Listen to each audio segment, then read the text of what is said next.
We've seen that to find the acceleration of an object, we need to know what the net force is on that object, because then if we know what the net force is, we can find the acceleration and position or velocity or what have you after that. And the net force depends on all of the forces acting on the object. So this is a good way of looking for what forces are there so that we know what we are adding up. First, you want to identify the object of interest. You want to look at what object is moving that we want to model or we want to represent. We don't want to include too much in our object that is not part of that object. We don't want to make too complex of a system, but we want to include everything that we need to include. Drawing a picture is always a good place to start. We can show the object of interest and then show whatever it is that's touching it or affecting it and figure out what forces are acting on that object. After that, we can draw a closed curve around the object. That gives us a scope of the situation where we're looking at what is inside this circle, basically, and we're not looking at all the other stuff that's outside. Everything outside are the outside agents that are exerting forces onto the object that we're interested in.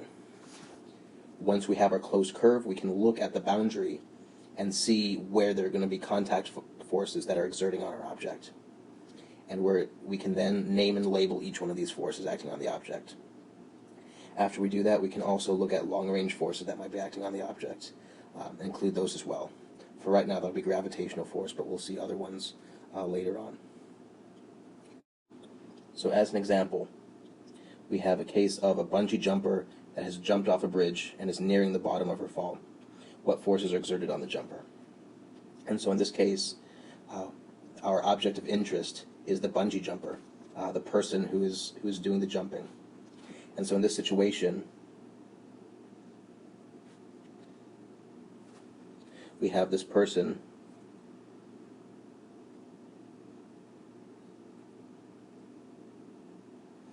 who is falling, and she has a rope tied around her feet that is heading back up to connect to the bridge.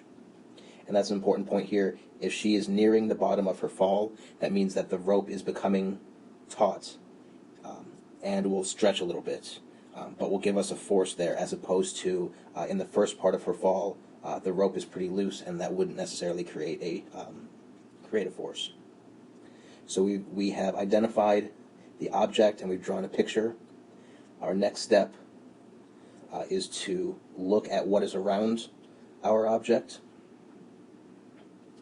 We notice that in the next step, there's a rope, a bungee cord, that is connecting to our object.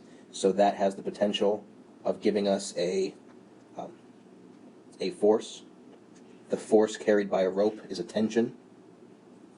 Around the rest of our bungee jumper is just air.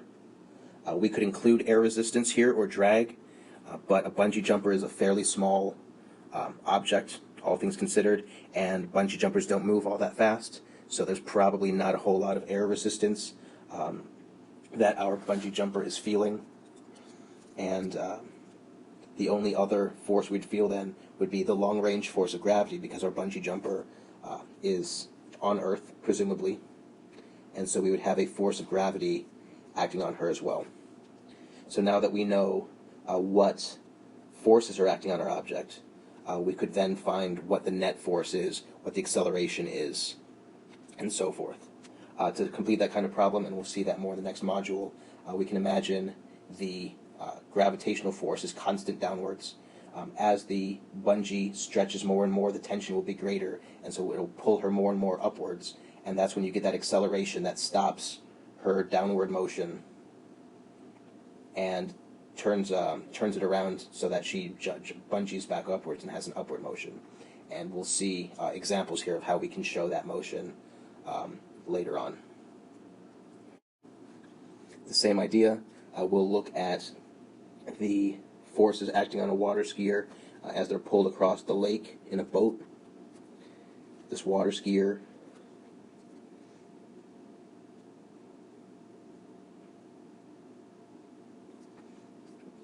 will be pulled behind a boat and have a rope connected to the boat.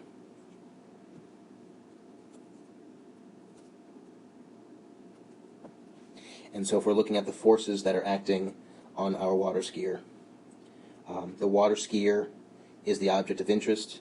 This is the picture of what's going on. We have the boat that has a line. That line is pulling our water skier. In fact, we are interested just in the skier and not in the boat. And so when we do our next part, our next step,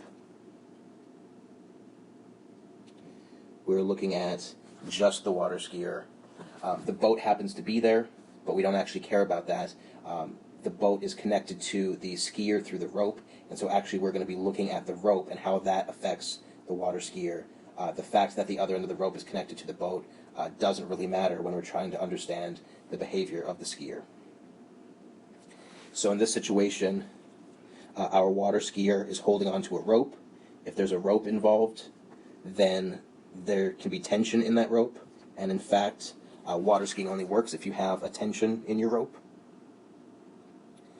Our water skier is also moving on the water, and so if they're moving across the water, you're going to have friction in that situation. Friction resists motion, so if our water skier is moving to the right, we should have a force of friction that goes to the left. That is a force of kinetic friction due to the water.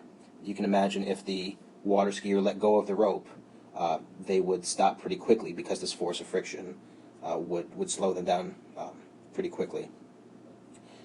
The water skier also is in contact with the water, which is acting like a solid surface, and so there's a normal force acting there as well, because the skiers should be falling downwards if there was nothing there, but they're standing on top of the water, so there must be a normal force as well pushing them up. Besides the rope and the water, the rest around the water skier is all air, and we're ignoring air resistance here, so we don't need to worry about that part. But we do have this water skiing is taking place on Earth, and so we do have a force of gravity to consider. F sub g, or mg is how I typically write it, because it's mass times acceleration, but it's the acceleration due to gravity is the force of gravity. So we see here we have 1, 2, 3, 4 forces for our water skier. One last example is of a rocket being launched. In this situation, we have a rocket that is going to be flying up in the air. And so in this case, the rocket itself is our object of interest. It's flying through the air, and so we are looking at what is affecting it. So same as before, we can draw a circle around our object. The only thing touching the object is air, but in this case, because rockets are quite large, and because the rocket is moving quite fast, air resistance is not negligible. So that means here we'll have to deal with air resistance. Beyond that, air resistance is a resistive force. It goes against our motion. So if our motion is upwards, that means that air resistance has to act against that. And so we're going to see a force that is downwards. And that force is the force due to drag, which is another word for air resistance. At the same time, the rocket itself is flying upwards. The motor is what is causing it to go upwards, and so in that situation, we're going to have an upward force as well due to that rocket motor, and that is the force of the thrust of the rocket motor that's making us go upward. The last bit, after we look at the forces from the rocket itself, and then the force of the air due to the drag, the reason that a rocket needs a rocket motor to escape the Earth is because of the force of gravity. And so we're going to have a force there as well.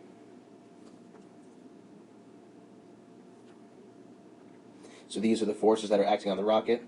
If it's going straight up, we have some forces pulling it down, some forces at making it to go upward.